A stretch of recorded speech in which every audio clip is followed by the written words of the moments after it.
This video is dedicated to the people that spend more time worrying about how they can make somebody else's life miserable, or how they can make bad things happen to somebody else, or cause somebody else to go through some type of affliction. This message is for you. Look, you are who you are. I am who I am. They are who they are. I can't be you. You can't be me. They can't be you. They can't be me. You know what I'm saying? God created us all to be different. But if you in a job setting and you holding the same position, why you worrying about the next one? Y'all both there for the same purposes. Y'all both holding a position of the same, but your performances are different. Why are you worrying about me? And my problem right now is that I'm struggling. You may be struggling, but my struggle is different from your struggle, okay? The things that I have in my struggle is not the things that you have in your struggle. But why try to cause some kind of affliction on somebody else? And another thing is that some people here, okay, and I'm not all fascinated about hair because today I'm wearing my own hair. But tomorrow I might be wearing somebody lace front, somebody wig, or something, okay? To say something about somebody's hair and put it in the frame of a dress code should be wrong. Your dress code appearance of your dressing, I thought, was probably your shirt, a pair of pants, or your shoes, or something like that.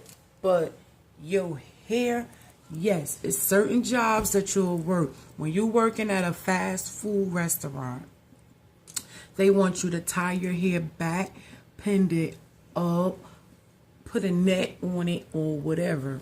But if you're working at other jobs that's not fast food related, I mean, your hair length is your hair length. And if anybody knows me well enough to know that I'm not going to spend my mornings or my afternoons or evenings worrying about my hair, because I'm going to go as it is, or I'm going to get me a wig and cover it up. Okay, my hair is not the perfect texture. I got this length, that length. I mean, it's cut all in different lengths, okay? But so what? Who cares about hair? Why are you spending your time worrying about the length of somebody's hair? A vehicle they may be driving. And if you ain't go in the vehicle lot and pay straight cash, you don't even own that vehicle. So you worrying about a vehicle they driving. You worrying about some coat shoes or whatever shoes they got on their feet. I mean, you say dress professional in performance. And I'm going to say something.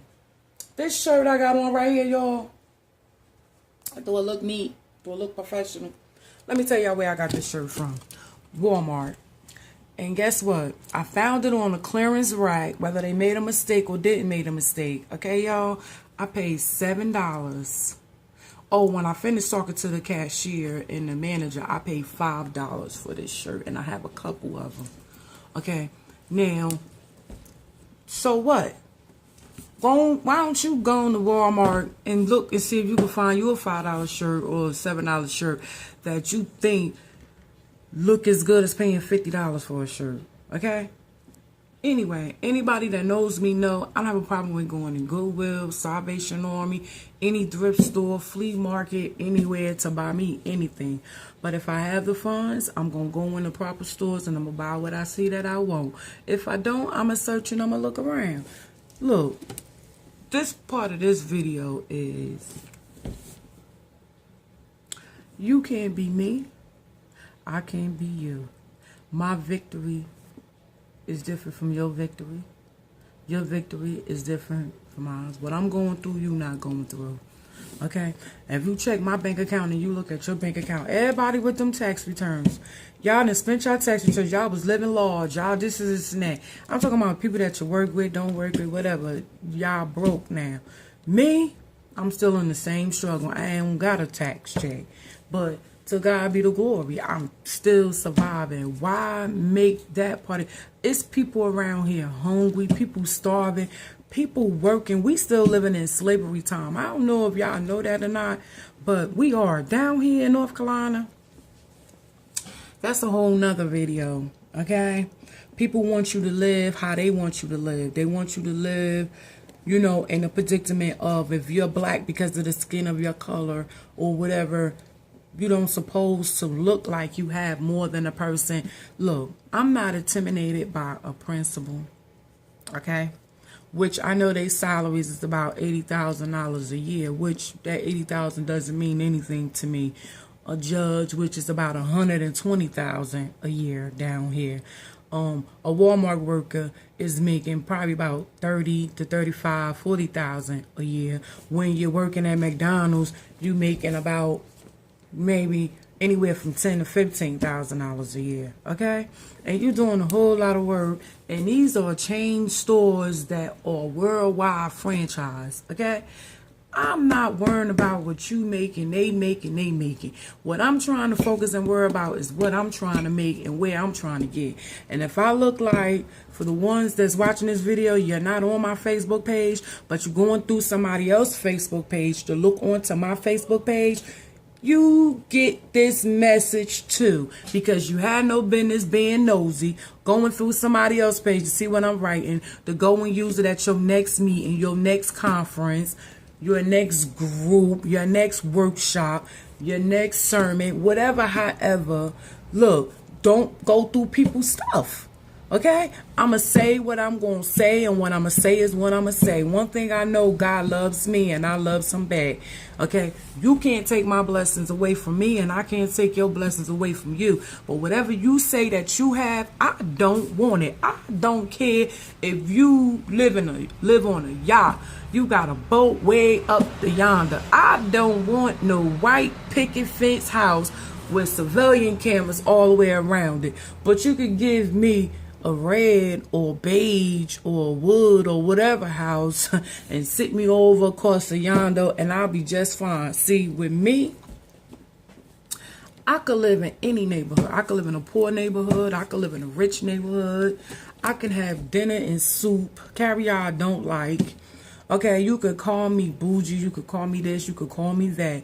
But if you see something different in me, doesn't make me be thinking to you, oh, I'm better than you. Because the truth be told, I've seen a lot of people with a lot of stuff, and I'll be like, dang, they got blessed. I'm over here struggling. I ain't blessed. But I don't want what you want. I don't want what you had. Because first of all, I don't even know what it took for you to get whatever it is that you have. And you think I want to spend my time trying to worry about how I could get what you have? Oh, definitely not. Women that don't have no man. You don't have no man because you don't want no man. You got your own purposes, and that's your purposes. But see, when you're a woman and you got burned, see, I've got burned and scarred by 2 different men, and they are my husbands, okay? But anyway, what I'm saying is that if you don't want no man, then you don't want no man. Don't sit up there worrying about me having a husband and my husband not around, or he's doing this, or he did that, or he whatever. Worry about the fact that you don't have no man. And if you don't have no man and you saying, oh, I don't want no man, and this and that, you're telling a lie, first of all. Yes, you do get lonely. Yes, you don't want to like settle for that dog. But the fact of the matter is that you're still hurt from your previous relationship. See, me, the difference between me, before I let one door close, the other door then open. So I can talk about me and my situation and what scarred me or what's scarring me. You know what I'm saying? Can I do it on my own? I'm a married woman and I'm still surviving as if I'm a single woman. So am I knocking you? No. So why spend time and conversations on worrying about somebody else's relationship, or what somebody else is going through in their marriage, or they boyfriend, they girlfriend, or whatever, however, when you don't even have a man. And for people that don't have no children, yeah, I'm going to say this. How you gonna tell a parent how they should raise their children when you don't even have none? Okay? How you gonna try to raise somebody else's child that ain't yours? Look, some people is put in situations where they have to raise their niece, their nephews, their little cousins, their grandchildren, or whatever like that. Those are still not your children. You can send them back or take them to somebody else's house and leave them if you wanted to. Stop spending all your days, all your time, that's extra, worrying about what somebody else doing with their children when you don't even have no children. That goes for the government woman, the government man, the Pope. Look, why are you worrying about it? You can read as many books as you want. You can write as many books as you want to write. But if you haven't experienced it, how could you write and talk about it? Come on now. And another thing, family. I'm not going to say too much about family right now because that's a whole nother video. But what I'm saying is that how I was raised is not how you was raised. My mother might didn't have much, and we might didn't have them pretty big old houses with a whole lot of money.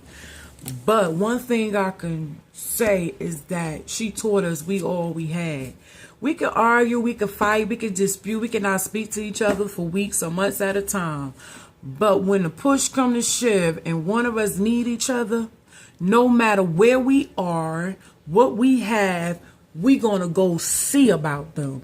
That's how I was raised. Now, if you weren't raised like that, that's something you gotta take up with your mama and your father. Because my mother and my father taught me different. My grandfather lived it different. If yours didn't, you can't tell me what to do as far as my family is concerned, because that's not how you was raised. I wasn't raised around no crack-headed mama, no crack-headed father. Yes, my mother used to go out partying at certain time. Yes, my father used to go out drinking. But I wasn't molested. My sister wasn't molested. My brothers wasn't molested. You know, we wasn't molested. We wasn't molesting each other. So if that's what's going on in your house, that's not what's going on in my house, okay? And my kids don't sleep with each other, okay? They never touched each other. But what I'm saying is, people spend all their time worrying about what somebody else is doing when they got some stuff in their closet that they need to pull out, put it in the wash machine, and wash it up. Stop spending your time. And another thing, let me just say this. For women that's sleeping around with other people, men. Now, I'm not going to try to say that I never slept around in my life or whatever like that. I can name the men on my fingers that I slept with, okay? But what I'm saying is that you thinking because you popping it over there with him, you know he got a wife. You know he love his wife. He ain't leaving his wife. And if you his wife, because due to circumstances, and you think you got the upper hand over the other woman, if that man in love with that woman, was in love with that woman from day one, you could try to be that woman all you want to be that woman. You could sing like her. You could try to smell like her. You could dress like her, fix your hair like her, buy a piece of a shirt, a sock or something like her. You can try to him real good. Do some things in bed that other woman don't do. But guess what? If that man's heart is with that woman, it's not nothing you can do about it, or nobody else could do about it, because that woman already has that man's heart. And if it's vice versa, the same thing go with you men, okay? So what I'm saying is that please stop it. Go worry about trying to help our black generation get back together and do what we need to do, because other than that, we're all defeated. We're all broke. These computers, if you don't know these computers, somebody could push one button to your thousands, your millions of dollars, and guess what? Your money is gone. What sense of that is? So what I'm saying is, yeah, be encouraged, but stop playing other people out, okay?